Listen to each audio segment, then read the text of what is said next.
Hey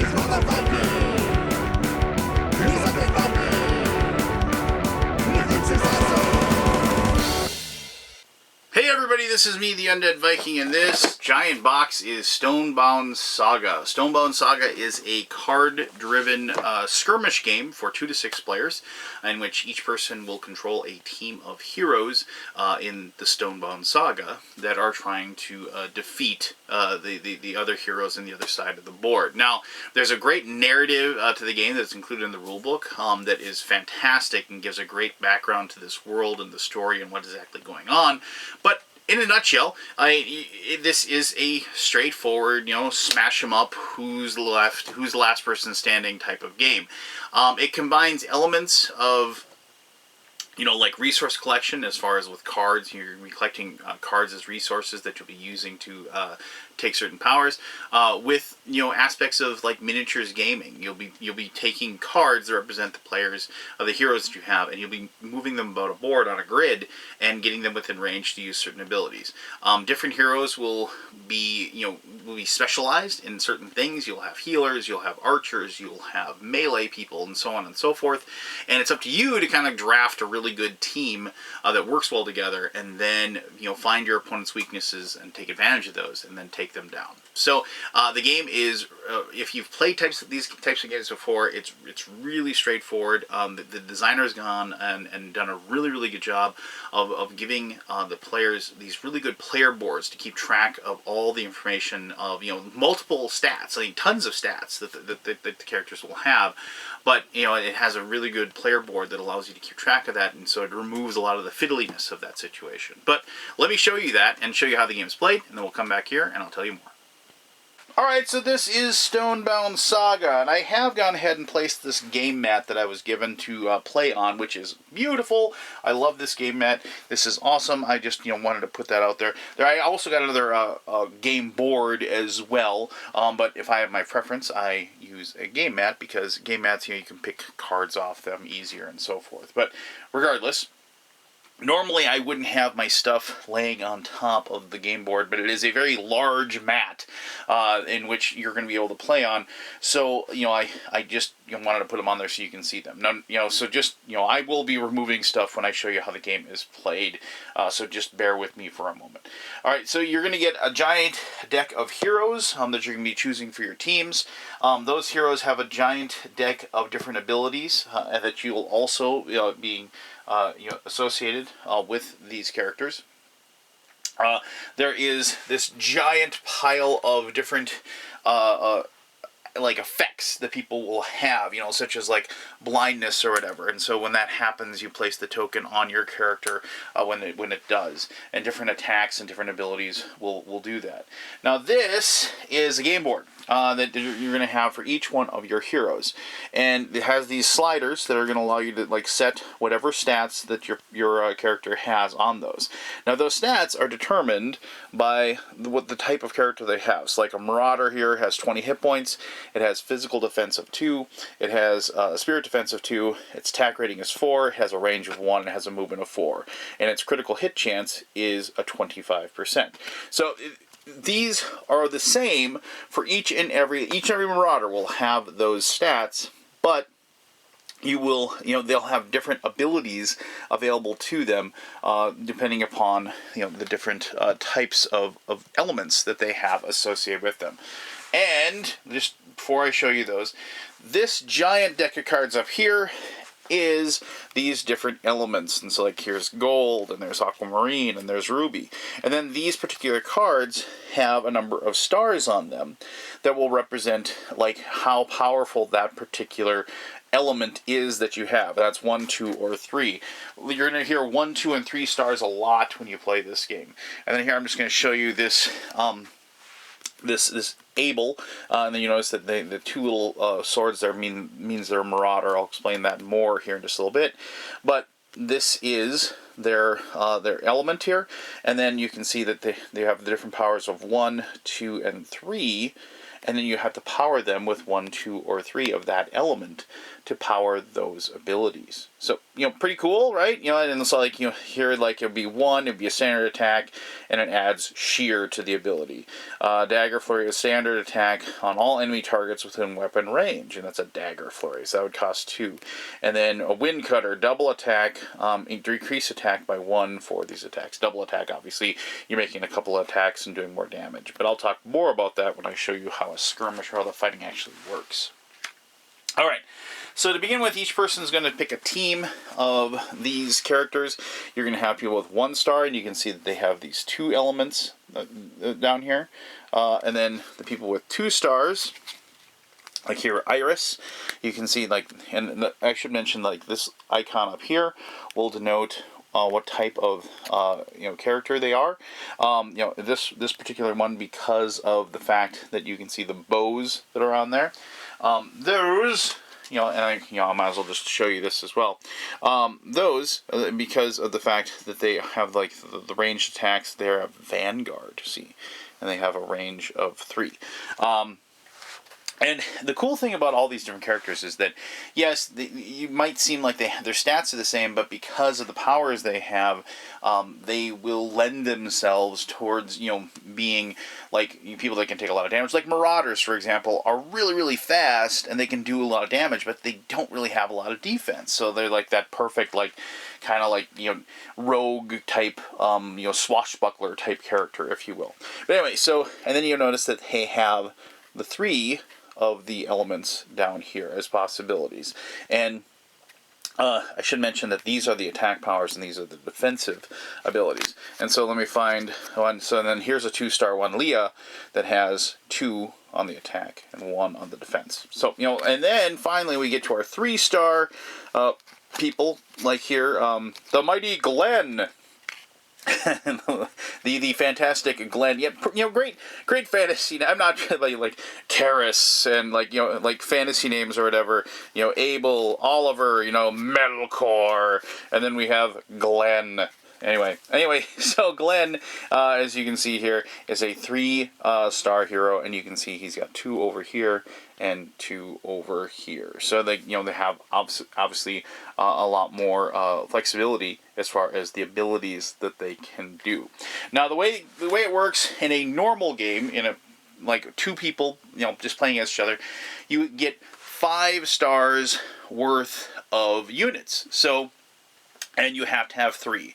So in that case, then you're going to have 1 3-star, you're going to have 1 1, and 1 1. So then you'd have 3 people on your team. Or you could go a 2, a 2, and a 1.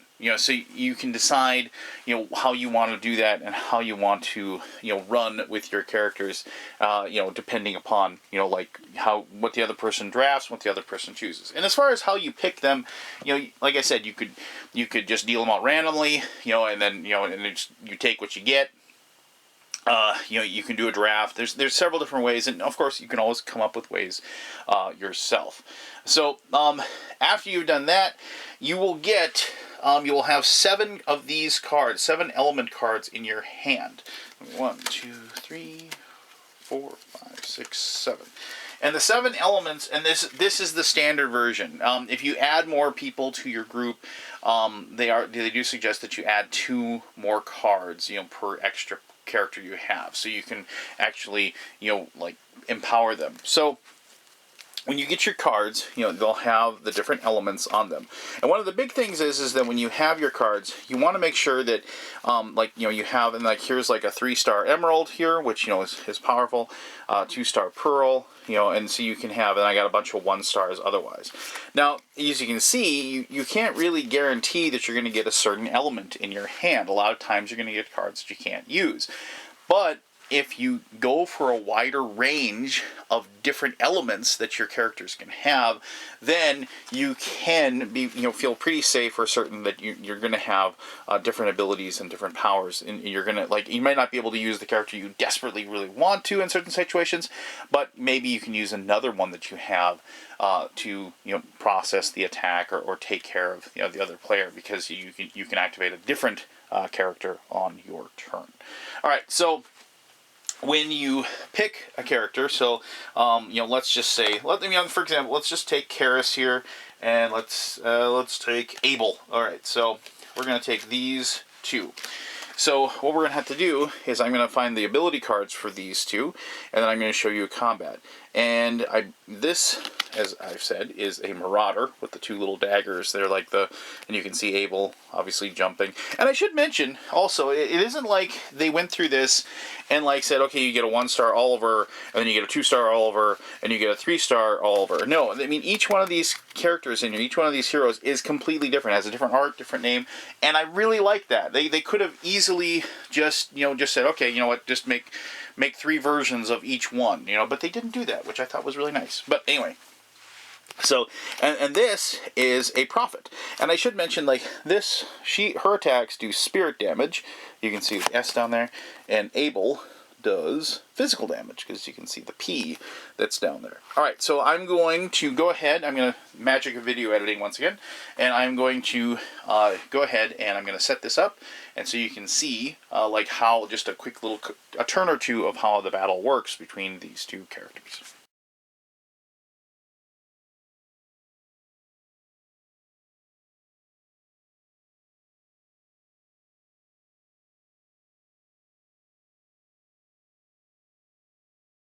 Alright, so here we go. Now, mind you, 1 versus 1 battles is not really like how you would normally play this game. 2 versus 2 works really well, as far as, like, having 2 players that complement each other. But I have had situations where we're just down to 1 each because we've battered the heck out of each other's parties. And then we're down just to 1 person against 1 person. So this is not normally how you'd start, but it is quite often this is how it ends up. But anyway, so we have Karis over here, and we have Abel over here. Now Abel has a couple of cards here. I'm just going to show you his abilities, and we kind of already saw some of these a bit. So there are his attack abilities, and that's the 1, 2, or 3 of the green element to use those, and then his kind of like defensive or otherwise abilities. And these aren't really defensive so much as they are boosts, like he can increase like his crit. But you'll notice that there is this like little word there, fuse and fuse and fuse. Now I'm going to explain that here in just a little bit. So those are those two.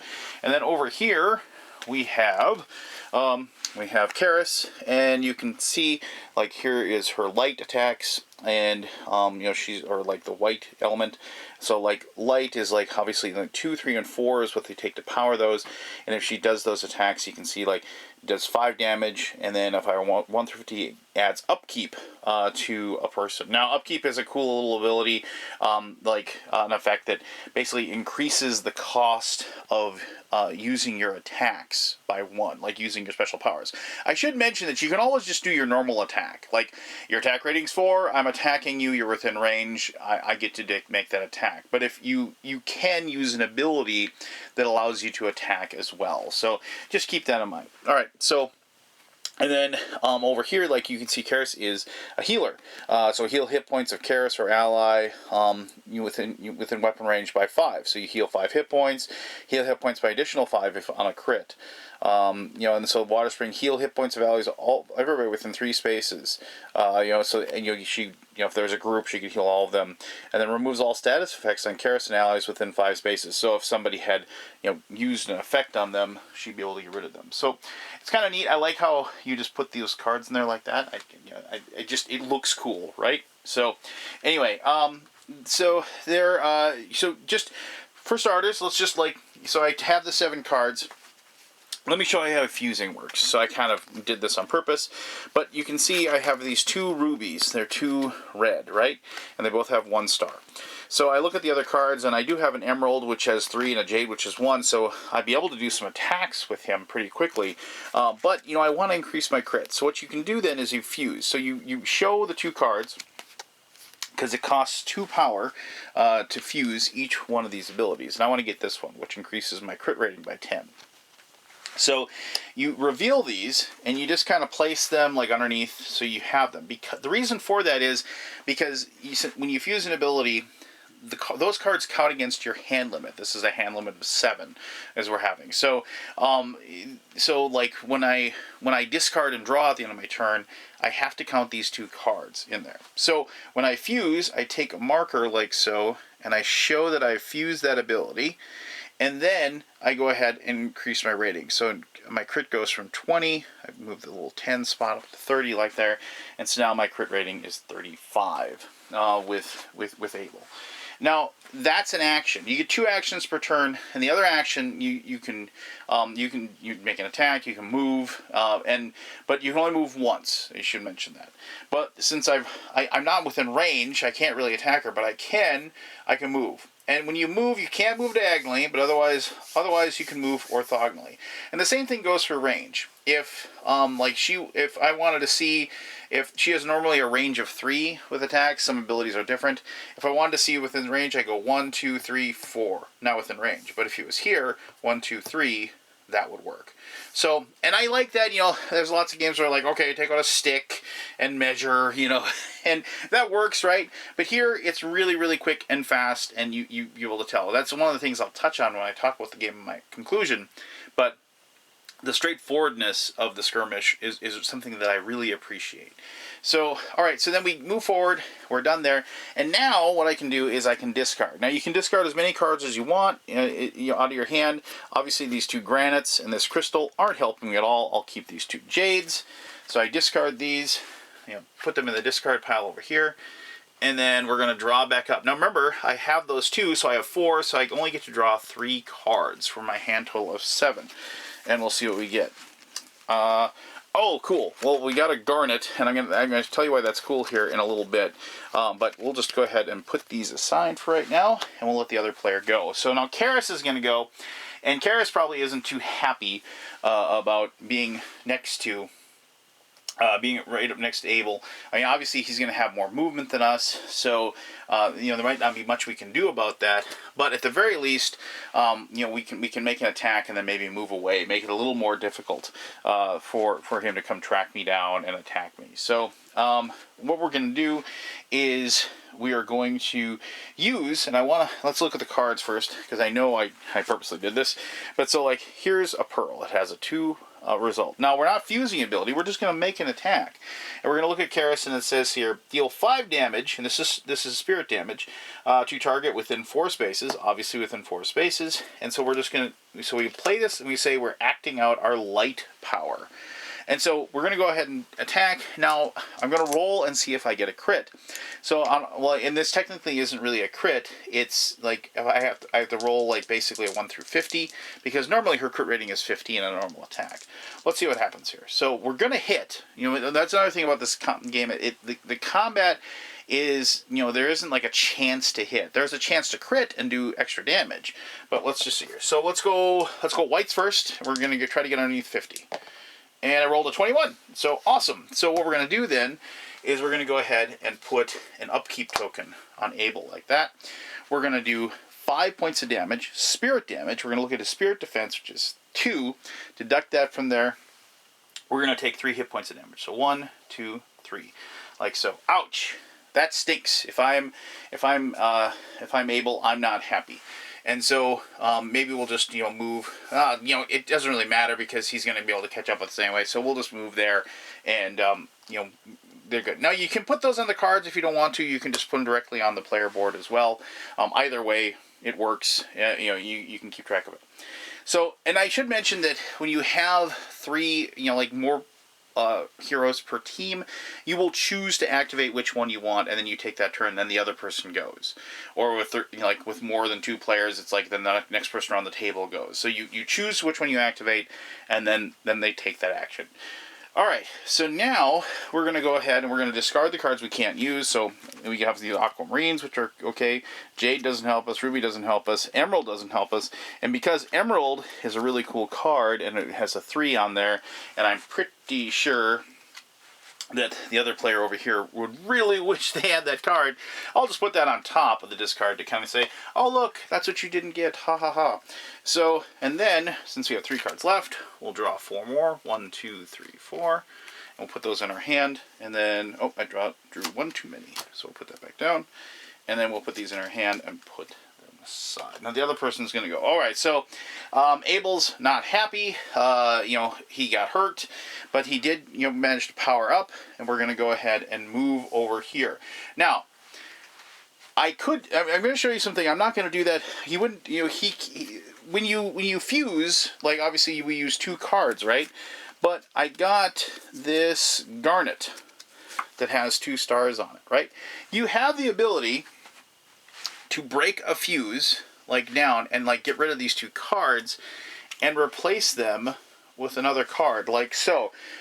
Then by doing that, we've decreased the number of cards that we have on hand. And so then now I'm going to be able to draw an extra card. So that's why I thought that was cool that I got a garnet, because I was able that you can replace those 2 and like, you know, kind of condense or you know, simplify how you're powering up your fused abilities. Now, normally that is done at the end of your turn. So I did kind of out of place, but I wanted to show you that power. All right, so move ability. And I should mention also that you can't move and then attack and then move away if you still have movement points. You have to kind of, once you move and you stop, you are stopped. Okay, and you can't you know, scatter off, if you will. All right, so we're gonna have some fun here. And I think I'm going to do the double attack wind cutter here. So you see there it says double attack decreases attack by 1 for these attacks. So I have attack value of 4, but what it does is I get to do 2 attacks at 3. So it'll be a total of 6 over 2 attacks. Plus I'm going to get to roll for my critical hit twice to see if I can do damage to her. And this is good because her physical defense is 1 and have a good shot. So what we do is we discard, we show the card we're going to use to activate it. We discard our emerald, you know, and they were all, you know, Karis is all smug because they discarded one of those. But you know, one of the nice things is that, you know, obviously you know, when you know they're gone, those are gone, and you can kind of feel a little bit safe. And I should mention that it is not uncommon to go through this deck with big giant battles, and when that happens, you just shuffle up the cards and redo them. So once again, the attack automatically hits, right? So we know we're going to hit twice. What we get to do is we get to roll our critical dice twice for the attack. So let's go ahead and roll. The first attack is doing 3 damage right now. We're going to roll and see white first, see if we can get underneath 35. And 84. Well, we didn't, but we're going to do 2 points of damage. 1, 2, like so. And then, come on, let's see if we can get a critical hit here. And go. 88. No, but we can do another 2 points of damage. Now notice how we did not take like 6 total damage and then apply it. So we didn't do 5 points of damage. We applied a 3 for 2 and then a 3 for 2, you know, in over the course of 2 attacks. So with the double attack, that's how you handle that. All right, so, and then that would be that attack. Now, okay, and then when you go back, and I'm not going to play out the entire battle, but quite likely, you know, after she took some damage, you know, maybe it's one of those, oh, I should have, actually, you know what, I actually screwed something up because of the fact, and I actually did this on purpose, and of course I did it wrong. Remember, he's got the upkeep. His abilities cost 1 more. He would have actually had to discard this Jade as well. And I'm sorry, I should have shown you that. But see, he discards all 4 of those to still do his big attack. And you can see how something like upkeep is really, you know, that's tough. I mean, you got to get the right cards. And all of a sudden, not only need to get the right cards, I need to get them higher. Now, I should also mention that if you have an ability that costs like 2, and you have like a 3 power in your hand, you definitely can use that 3 to activate that power. But, you know, it's one of those things where you are obviously, like, you know, not getting any change back, if you will. All right, so then normally I draw cards. I'm not going to bother with that because I'm just going to... And then maybe for her thing, because she took a bunch of damage, she's going to use one of her healing abilities. So let's see what we have. I think we have 2 Aquamarine. And so she's going to use her ability to heal 5 hit points, like so. And we'll roll the crit, even though it doesn't really matter.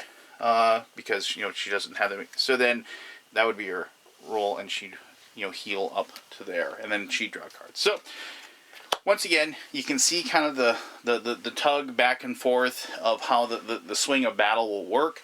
The biggest things you have to remember, which is what I forgot, is that if you have tokens that are going to be affecting certain actions that are going on, and also when you have more players, choosing which one to use in certain situations because of the cards in your hand, and also what you're trying to attempt to succeed at, are some things you always have to take into account.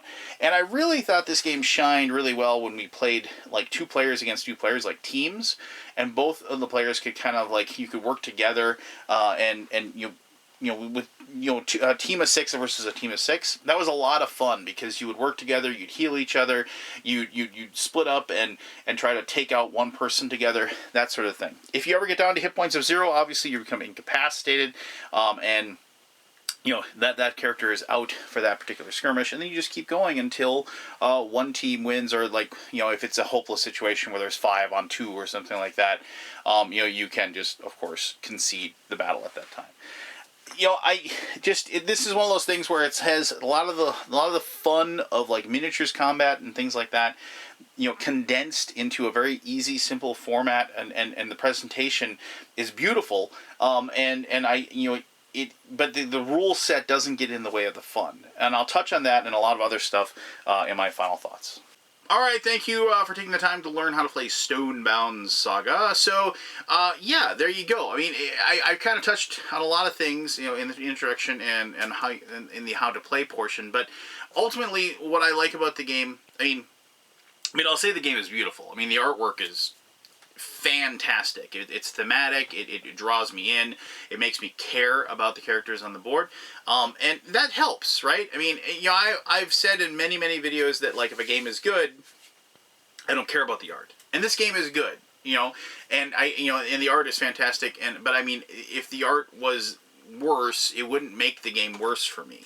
However, because they went the extra mile to have really fantastic fantasy art in the system and in the game and in the box and in the board and all of those things, it draws you in, right? It like makes you like, you look at the different characters and like, for me, a person that plays a lot of Dungeons and Dragons, things like that, I start, thinking of different like stories behind these people, of why they're here and why they're doing what they're doing, and it isn't just Glenn.